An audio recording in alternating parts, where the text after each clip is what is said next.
There we go. All right. We're going to call the meeting to order. The meeting is in compliance with the open meeting law. Quick call the roll. Chair Teasdale. Present. Vice Chair Heiser is excused. Member Schlottman, excused. Member Nolan. Present. Member Abramo. Present. Member Mooney. Present. And Member Bratcher. Present. Thank you. This portion of the agenda is for public comment. If you wish to speak on this item, this portion of the meeting, please come forward. Seeing none, we'll close this portion of the meeting. Approval of the final minutes for the April 16th, 2013 meeting. Move to approve. Second. All those in favor? Aye. Opposed? Minutes are approved. Now we have item ARC 49223, applicant Project M LLC, owner T Brio 2 LLC, for possible action on signage design review for an existing tavern limited establishment with a waiver to allow no exposed neon, LED, animation, or combination of these on two proposed wall signs where at least 50% of the surface area of the signs are required to contain such illumination and/or animation at 100 South 6th Street. Mr. Chairman, the applicant is requesting approval of two signs on the east elevation that both say La Comida. Neither of them contain any illumination, and thus they require the waiver of the 50% neon LED illumination requirement. First one's 72 square feet. It's a painted sign on the facade, and according to their proposal, the sign would be indirectly illuminated by LEDs that flash up and illuminate the sign from just below the sign. The second one is approximately 5 square feet in area. It is made of metal and would be affixed to the fence at the main entrance of the restaurant.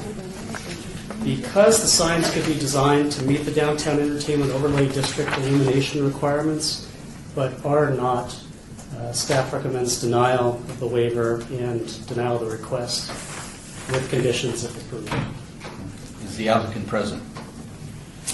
Seeing no applicant, we'll open this up to public comment. Anybody here wish to speak on this item? Seeing no one, we'll close public comment.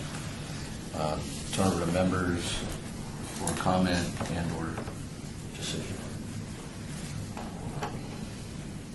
They have installed their lights at this point. So the up illumination that they are proposing is already existing, right? I believe all of the signage is existing. And they did install the neon, what's it, El Morte or whatever it is? The monkey. Is the Monkey? Yeah. And they Mookie was approved, as well as the projecting sign that's existing over the sidewalk. I agree the illuminated sign on the gate is problematic because there's, the A wrought iron. maintenance and the potential for it to be broken but I don't think they provide a whole lot of reason with regard to the other sign. Any other comments? Did they explain to you why they could not put neon on the parapet, the front? They just didn't feel like it fit in with the style. They wanted a rustic painted look on the facade, so that was their reasoning. So I read in the article in the paper, because she was very excited about the grant. So the grant was for, the grant didn't really have to do with the signage. Is that correct? The grant was the other grant that just was for improvement of an old laundry? I believe they were applying for both the VIP Visual Improvement Program and the Quick Start Program. I don't know if they received funding for both yet. I don't remember the VIP, Mr. Chairman. I don't remember VIP. I do remember the Quick Start. Quick Start. I do remember that money, but I don't remember whether they received VIP money or I not. guess I'd revise my comment to say they were eligible for both. I don't know which they applied for.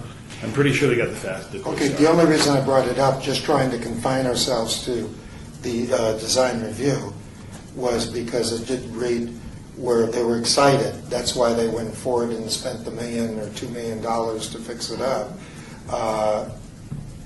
But I wasn't sure whether that, part of that was for a sign. Well, the problematic is, to me, I think what they're trying to do with the sign is aesthetic. You know, the old Mexican restaurant with the half-faded sign on top, on the side of Adobe.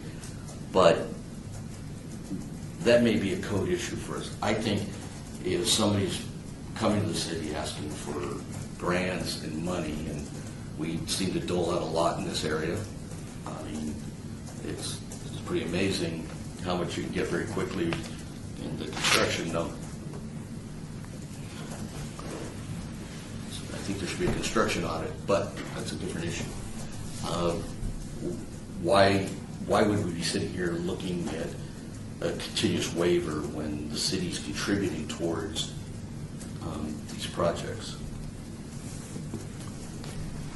But like I say, they put up lights up. Sign does look good. I understand the character of it. It's not what our code specifically sets out. I just had two comments. One is the applicant did go through an administrative DDRC approval for the two code meeting signs. Meaning there's one neon projecting wall sign, and above that there's a decorative art piece per definition, which is also neon. It's kind of taken its own life, that little iconic piece of art. So what's before us today, I think, are the wrought iron sign, which is basically carved into a metal panel, which, again, I don't think there's any way to illuminate that. I think it's just an artistic format that they chose to use. The applicant providing the uplighting on the painted wall sign is in addition to the painted wall sign. I mean, the uplighting, the illumination is what they're going for in that rustic effect. But we do have a code issue because there really is no code language for painted wall signs. And we're going to have this continuously. And basically the process is for a painted wall sign in the downtown entertainment or downtown district is to come through as a waiver because there is no illumination for a painted wall sign. So we had the same type of sign come through. I think it was more of a decorative art for the Emergency Arts Building. And it came through with their, next to the, there's like a illustrative glass or time warp picture, I'm not sure. But they went back and added something to it, and I believe what they did, they removed the commercial message. I don't know if they And they added- put- No, it's neon. There's a neon cross Well, yeah, that's red and right. Red So they and did white too. They neon. took the commercial message out, made it that painted, but they did add the right. illumination. And that's what I'm saying. And this, what we don't see in this application is the approval of the administrative two code signs, which are the decorative arts and the projecting signs. So they have made substantial investments on those two neon signs, which is not reflected in this application Right. from an administrative standpoint. David, I had a quick question. I didn't understand the rod. The monkey is there, that's neon. Yes, And then there's the name of the restaurant right below it, that's neon. to the left, It looks, on this last page, this one right here, I'm seeing this sign and this sign. if you look between the do not enter sign and the sign you're mentioning, there's a wrought iron entry gate. Yeah, Above that gate is the word La Comida, basically Laser written- cut. laser cut into the wrought iron. oh, that's what you were asking That about? is one of the two signs before us today. Oh, that's not part of the gate? But yeah, just to clarify, are we asking for the waiver of both or the waiver of La Comida? Both. So isn't there a 70, what's the rule on how much neon you have to have on a sign? It's 50. Chairman, through you, it's 50%. 50%. And downtown entertainment overlay. So we couldn't combine those two? It would be 50% of the small sign and 50% of the big sign would have to be neon? Both of them have to be at least 50%, and neither of them have any illumination directly. The one painted wall sign has the uplighting, but that really doesn't count towards your illumination per the code. But to member Bratchard's point, how would we illuminate that sign anyway? How would that sign ever get illuminated? It's on a gate that moves, swings back and forth. I mean, unless it's battery pack operated, I can't imagine any other way to do it. So, Yeah, I think the issue for the board becomes, wall signs in general that are painted. I mean, I don't expect this to be the last painted wall sign we'll see come forward. Any, correct me if I'm wrong, Steve, but any painted wall sign that includes a commercial message is technically a sign and therefore needs to come through this body to be approved. That is correct. And it would be a waiver of the standard since there is no illumination or proposed for that, any type of painted wall sign. Also correct. So any future wall sign that's painted would most likely come through as a waiver again. Yes. Okay. So I guess, Well, I just didn't know if it's on a gate, isn't it just part of artistic iron? I mean, it's either a pole or it's their name. I just don't understand that. Oh, no, that's just, it's a technical code issue. I don't have a problem. I think the gate That's fine. is a legitimate waiver because I don't think a reasonable person expects that to be illuminated, even in our sign code, even though technically it says that. The problem is the painted wall sign, because this becomes a slippery slope. I mean, I got a floodlight in the corner, but I painted that. I think, that's where I think we have a potential problem going forward with trying to keep all that going down there. I guess my final comment would be that if the painted wall sign did not have any external illumination, I probably wouldn't support it. But with the combination of the existing decor, the uplighting from on the painted wall sign, and the two existing neon signs which do meet code, I would support this waiver. But again, I think each waiver is independent and has to be looked at as they come forward. Well, I think that's reality. I mean, I think that's appropriate. I think reality is he got it and I didn't. Why? Yeah. But he did put in, or he, there are two neon signs there. Correct. And were you saying that doesn't count to the other sign if it's on the same facade? Or maybe be the way the code reads? I'm not sure. No, the two existing signs were approved administratively because they did meet code. Right. Absolutely. The two that are incidentally already there right now that are not illuminated, those are before you now. So those haven't received approval yet. And each individual sign has to meet the 50% requirement. It's not 50% of the total signage square footage. I guess the one good thing about that code, it leaves the determination to us whether it's appropriate or not. Right. From a format, does it fit the format, does it fit the site? And the other thing about this site, it faces a block wall basically, which is the 601 Fremont building straight across the street, which I think is why they went with the projecting wall sign to capture people walking down Fremont, as opposed to, a neon sign facing the block wall, probably not as attention grabbing as the marquee and the decorative art piece that already was approved administratively. So I guess my comment is this, is that I believe that the owner had the intent to abide by the neon requirements because they did some neon signs. My feeling is that based on that effort, and I don't disagree with Chair Truesdale, we're getting a little bit on a slippery slope, but if there was no neon on this building, I could totally understand the position that staff is taking. But the fact is that there is some neon, and there's just additional signage that it sounds like to this day we're still a little unclear on what a painted sign on a building really is. Is it a sign or is it a part of the? I guess one could argue it's part of the painted old.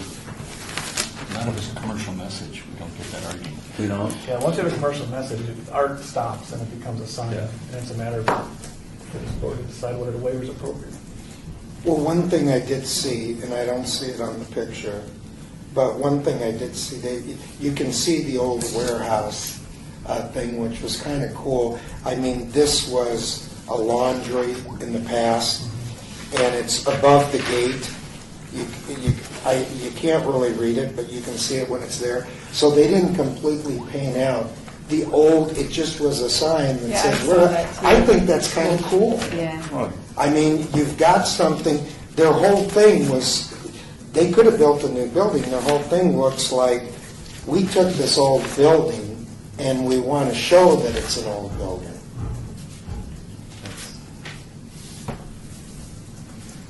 Is there a motion?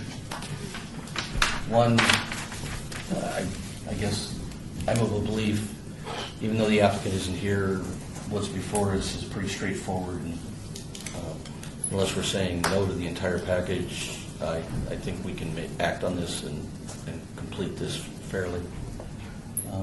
So based on that, maybe want to craft a motion? I'd make a motion to approve the sign, the two wall signs without illumination as proposed. I would second that motion. There's a motion, seconded. Any comments? All those in favor? Aye. Aye. Well, everybody's supposed to push the button at the same time, Courtney. Sorry. I'm on the fence. Nay? Seeing no opposed, that is approved. Now we go to that part of the agenda, public comment. If anybody wishes to speak on this portion of the agenda, please come forward. Anybody wish to speak? Seeing no one, I'll adjourn the meeting.